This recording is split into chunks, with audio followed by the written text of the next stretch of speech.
Ayun, Attorney Juice. Lalo, Ayan na po. Kasama ang ganda ko na. ng quote mo ha. Ayan, syempre. Idol kita po. Purple, violet na violet. Congressman Jess Falciscom, how are you? Hindi, meron daw po kayong achievement ngayon. 38 counts. Naputokan ako. Napunta ka. Oo, may shootout.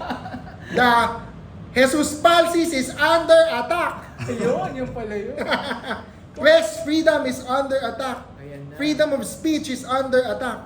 The right to criticize and comment on the fair conduct of our public officials is under attack. Ayun. Not the Senate. Ayan. So, ano pong masasabi nyo na merong sinampa sa inyong mga cyber libel, no? Ito si Congressman Toby. Wala, tawang-tawa ako eh. Kasi pag nakita nyo, hindi ko pa nga pinapakita. Pag nabalita yung mga annexes niya, tsaka yung mga post ko na kinakagalit niya, balat sibuyas kasi siya. Ang karamihan doon, ang nakalagay, DDS Toby Chanko eh. Oo. So masama na pala maging DDS. One, no? Assuming, ginamit ko yung salita na DDS Toby Chanko as an adjective. Mga DDS, ha?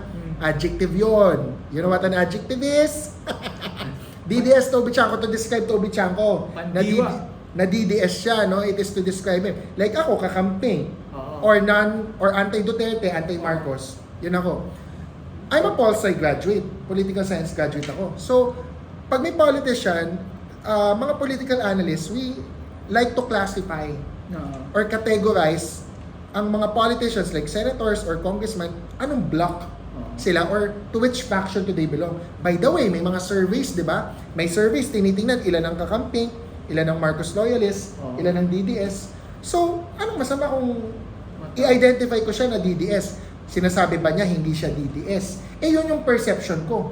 Yun yung opinion ko. Maaalis ba niya yun?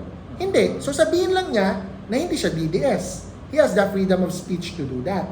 I have the freedom of speech to say, no, nagkukunwari lang siyang hindi DDS, pero DDS talaga siya. So sa dami ng mga riniklamo niya, 38 counts, karamihan doon, DDS Toby Chanko, yung iba, closeted DDS. O kasi nga, closet, nagtatago ka. Nagkukunwari ka na hindi DDS. O baka sabihin niya kasi, nag-vote siya sa impeachment ni VP Sara. So hindi siya DDS. Yung mga comments ko were before he voted in favor of the impeachment of VP Sara. But even if he voted for the impeachment of VP Sara, I can still classify him as a DDS. Kasi ang DDS, hindi naman yan porket Duterte supporter lang. Pero kung yung ugali na nakikita ko sa mga DDS, like fake news peddler, propagandist, di ba? Kaya ko siya tinatag as DDS. So, it's my freedom of speech. Political science, ang undergraduate degree ko, it's part of our nature to try to describe politicians and politics. Politics, of course, may politicians. So, it's just an exercise of my opinion na DDS siya. Now, anong solution doon kung feeling niya nasisira ang reputasyon niya?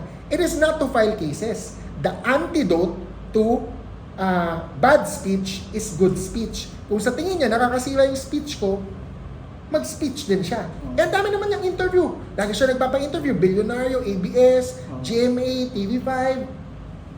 Diba? If he can exercise his freedom of speech, ano yun, porket congressman, siya lang ang may freedom of speech? Di ba, sobrang nga siya makatira sa mga kapwa niyang kongresista. Senador lang ang hindi niya tinitira pero if he can accuse certain congressmen, di ba ang dami niyang accusations against congressmen? Last year, kumikita daw mga congressman, 150 million per vote sa impeachment. Last year. So, this year bumoto siya. Does it mean nakakuha siya? Kasi ang allegation this year, 200 million from the DDS side. Pero ang point ko, kung kaya niyang mang-akusa na ito, mga congressman, libelous yung mga sinasabi niya. Pero hindi siya kinakaso ng ibang congressman. Because, anong solusyon sa free speech? Kung public figure ka, kung iba ang private figure iba kapag pribadong negosyante. Yung hindi ka talaga pumapasok sa politika, hindi ka artista, you are not a public figure. Pero kung public figure ka, talagang pinipresenta mo yung sarili mo sa publiko para komentan ka nila, gustuhan ka nila, bumili sila ng mga produkto dahil endorser ka, etc. Di ba? People can comment about you. Congressman siya. Hindi niya hindi siya kinakasuhan ng libel ng kapwa niyang kongresista kasi ang ginagawa ng ibang kongresista, sinusupalpal siya. Ayun. Babanghin Sumasagot. siya. Sumasagot. Sasagutin mo, the antidote, ang solusyon to speech that is negative, that you think is negative. The solution to negative speech is positive speech. Kung may depensa siya. Di ba, like si Sarah kasi hindi din nagsasalita. Sabihin niya, sinisiraan si Sarah, di ba? Sinisiraan ako, pamumulitika, negative speech, propaganda. Anong solusyon ni Sarah? Hindi naman niya dinidepensahan yung sarili niya. O, edi walang issue, walang debate. Kailangan makipag-debate. So I challenge Toby Chanko, makipag-debate ka na lang sa akin. Debate Di na ba? lang yun. Anytime, Billionaire News Friendly Channel. debate lang. Hindi friendly! Hindi friendly!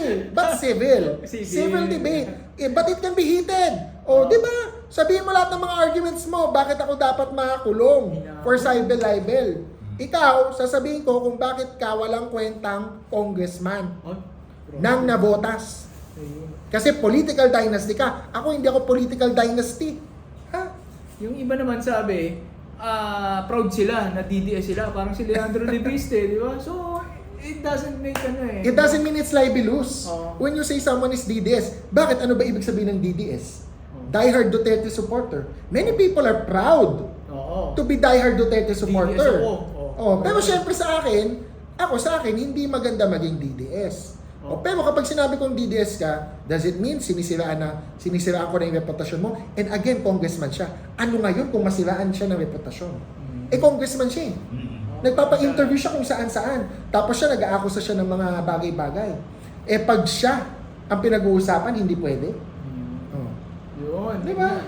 So, ito palang DDS ngayon masama na, no? Parang pinapatunayan ni Kong Toby na pag sinabihan ka ng DDS, ibig sabihin sinisiraan ang reputasyon mo. Ayaw nilang masabing DDS sila.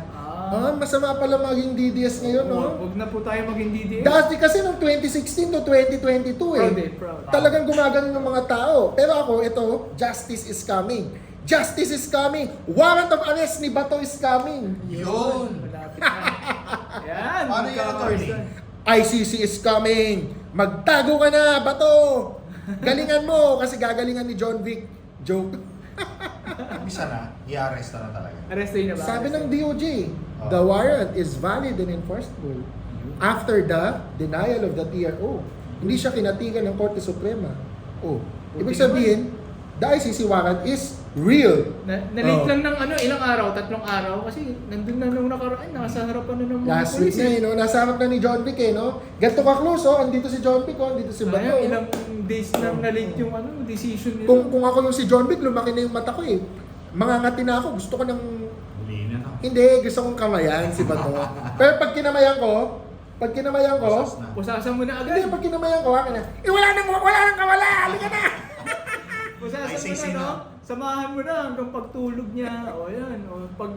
Ay. Paano makakatapos yun? Parang ano naman yun, nakakatakot naman yun. Sasamahan mo sa pagtulog. Parang ano yun mga panghali Roque yun. Yun lang. So Ano, ayun. pag-mayor? Once again, ito po, si Attorney Just Falsis, no? Yan. Thank you very much, Attorney. Yan. Good luck sa... Ipaglaban ng West Philippine Sea, suportahan ng ICC. Huwag nating suportahan ng EJK, suportahan ang crimes against humanity at pagpapanagot sa mga gumagawa nito. Let's go! Thank you!